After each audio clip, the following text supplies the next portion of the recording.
गांव की ढलती शाम, ये सूरज ढल रहा है। एक तरफ यहाँ सूरज ढलता है घर के हमारे आगे सामने, बिल्कुल यहाँ सूरज ढलता है, और दूसरी तरफ यहाँ सनराइज़ होता है, यानी कि सूरज यहाँ से उगता है।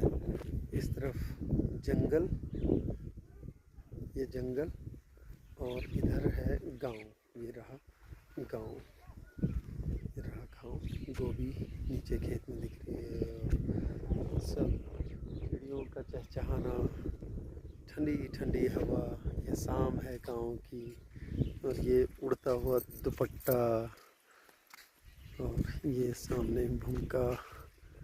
बहुत सुहानी शाम है, ठंडी ठंडी हवा चल रही है बिल्कुल, और चिड़ियों का चहचहाना अब धीरे धीरे और बढ़ता चला जाएगा, मानो वापस अपने घरों में आ रही हूँ और फिर कह रही हूँ कि ये शाम ढल रही है, हम भी अपने आशियाने में पहुँचते हैं, कल फिर आएंगे।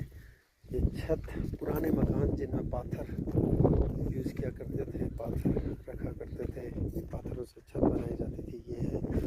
ये मॉडर्नाइजेशन है, यानी कि लेंटर जो हम डालते हैं सामने गौशाला में, आप देखेंगे ये पत्थर की बनी हुई छत। फिर से पक्षियों की आवाज़, गांव के लोग घरों को आते हुए धीरे धीरे। आधा पर्वत मानो सूरज से रूठ रहा हो या कह रहा हो, चलो दिन भर बहुत तपा दिया है, अब ज़रा आराम करें। आधे में धूप अभी भी बाकी है ऊपर, क्योंकि सूरज पूरा ढला नहीं है, और आधे में छाँव नीचे से ऊपर की तरफ को, और अब हवा में ठंडक और बढ़ गई है। वे हैं छत में, कभी कभी आते हैं, और अब ठंड का माहौल। टी शर्ट के बाहर मुझे लग रहा है कि जैकेट ना पहनना पड़ जाए, बल्कि जैकेट भी पहनना पड़ सकता है, तो ठंड का माहौल। और हम छत में बैठे हुए हैं, घर वाले अपने अपने कामों में लगे हैं। भाई सीधी सी बात है, हमसे बहुत कम काम होता है। ये थोड़ी देर में खाना बनाने का काम ज़रूर करेंगे, लेकिन हम जितना कोशिश हमसे हो सकती है उतना करते हैं। लेकिन फ़िलहाल मस्त मौसम के मज़े हैं भाई, ठंडी ठंडी हवा सिहरन सी शरीर में, और ये सुहाना मौसम पहाड़ों का।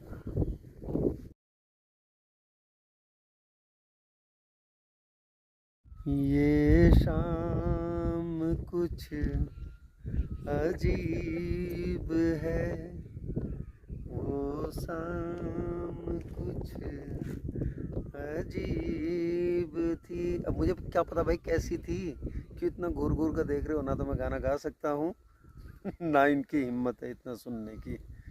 फिलहाल इतना ही।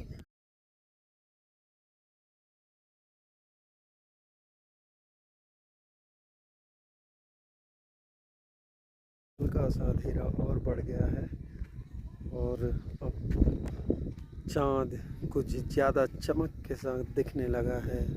हवा अब भी तेज, अगर आपको आवाज़ सुनाऊंगा अभी तो आपको पता लगेगा कि किस तरह से पंछियों की आवाज़ अब भी साफ सुनाई देती है। बहुत कुछ बदला है गांव में भी, लेकिन इतना भी नहीं कि गांव गांव ना लगे।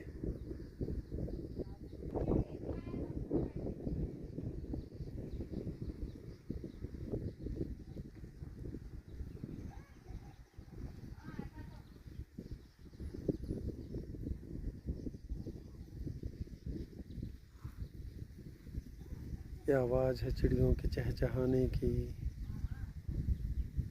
घरों को लौटने की। घरों के आसपास लोगों की चहल पहल बढ़ चुकी है, क्योंकि अब खेतों से सब घरों को आ रहे हैं, और शाम की तैयारी होगी, यानी कि रात्रि भोजन की। फ़िलहाल ये नज़ारे होते हैं हमारे यहाँ शाम के, और मैं इस वक्त घर की छत पर हूँ।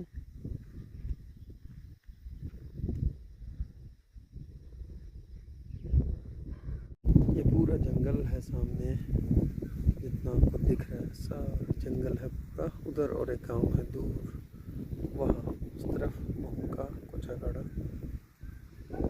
और ये आवाज़ पक्षियों की आवाज़ अब भी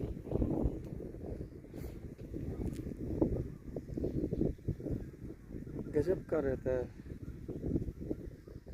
मंजर, माहौल, कुछ भी कह लीजिए शाम का।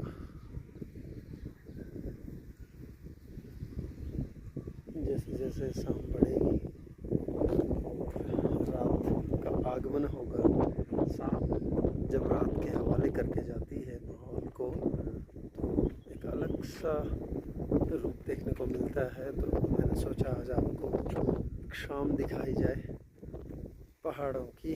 और घर के ऊपर से ये सामने है चामा।